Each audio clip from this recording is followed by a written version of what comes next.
وَإِذَا مَسَّ الْإِنسَانُ ضُرٌّ دَعَا رَبَّهُ مُنِيبًا إِلَيْهِ، اور جب انسان کو کوئی تکلیف پہنچتی ہے تو وہ اپنے رب کو پکارتا ہے بڑے رجوع کے ساتھ، بڑی لمبے ہاتھ اٹھا کے اللہ کی طرف متوجہ ہوتا ہے.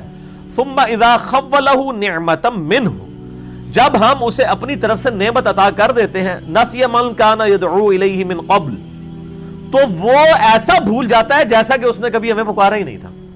یہی ہوتا ہے. یعنی دنیا میں لوگ اللہ کو پکارتے ہیں، اللہ تعالیٰ مصیبت پریشانی حل کر دیتا ہے، اس کے بعد وہ یا تو اور ہستیوں کی طرف اس تکلیف کو دور کرنے کو منسوخ کرنا شروع کر دیتے ہیں، یا وہ کہتے ہیں جی میری تو پلاننگ ہی بڑی چنگی سی، دیکھو نا میں اس ٹائم بڑا منو سمجھ آ گئی سی کیا ہونا ہے تو میں کر لیا سی. تو انہوں اللہ کا بندہ جنی مرضی سمجھ آ جائے، اللہ کے سامنے تو اتنے فیکٹرز ہیں کہ کسی بھی انسان کو کسی بھی وقت وہ آنے واحد میں ہیرو سے زیرو اور زیرو سے ہیرو کر دیں، اس کے لیے کوئی مسئلہ ہے. یعنی انسان کی ساری پلاننگز دھری رہتی ہیں.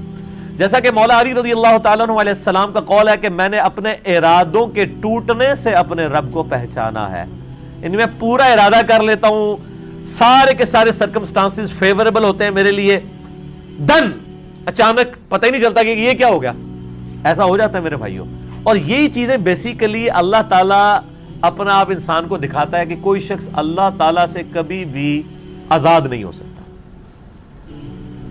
حتیٰ کہ آپ دیکھ لیں سورۃ الکہف میں آیا کہ اے نبی علیہ السلام کبھی ایسا نہ ہو کہ آپ یہ ایک بات کہیں کہ میں کل یہ کام کروں گا اور آپ انشاءاللہ نہ کہیں. ایسا کبھی نہیں ہونا چاہیے، انشاءاللہ کے ساتھ کہنا ہے.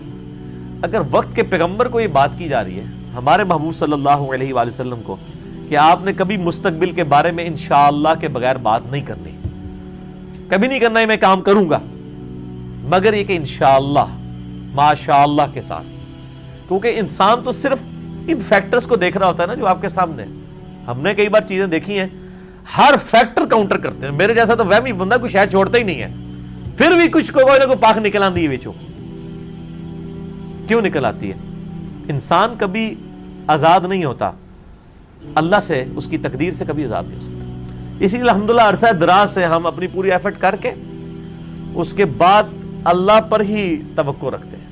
اور میں یعنی جتنا اپنے دنیاوی معاملات میں یا دین کے کام میں ریسورسز کو مینج کرنے میں وہمی ہوں نا، اس سے زیادہ میں الحمدللہ عرصہ دراز سے اللہ کے بارے میں وہمی ہوں کہ جب کچھ میں سب کچھ کر لیتا ہوں نا، اور مجھے سب سے زیادہ جس چیز کی ٹینشن ہوتی ہے نا وہ اللہ کی ہوتی ہے کہ اللہ تعالیٰ کو رکاوٹ نہ ڈال دیں.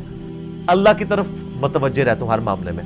اور اس کا میں نے پھر پازیٹیو رزلٹ دیکھا ہے کہ میرے بگڑے ہوئے کام جس میں میں نے کئی چیزیں اوور لک کی ہوئی ہوتی ہیں وہ پھر اللہ نے سنبھالی ہوتی ہیں، وہ خود بخود ریزالو ہونی شروع ہو جاتی ہیں.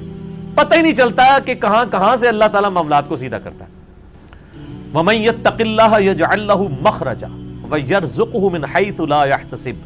یہ قرآن کی آیت ہے سورہ طلاق کی. جو کوئی اللہ پر تقوی اختیار کرے گا ہم اس کو وہاں سے رزق دیں گے کہ اسے گمان بھی نہیں ہوگا.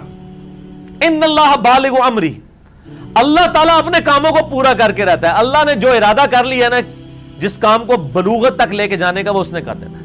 لیکن قد جعل اللہ لکل شیء قدرا، لیکن ہر چیز کے لیے اللہ نے ایک اندازہ مقرر کر رکھا ہے. یعنی جب وہ وقت آئے گا نا تبھی وہ معاملات ہونے ہیں، اس سے پہلے نہیں ہو سکتے. آپ جتنا مرضی ٹل لگا لیں، جس چیز کا جو وقت ہے وہ اسی وقت پہ ہونا ہے.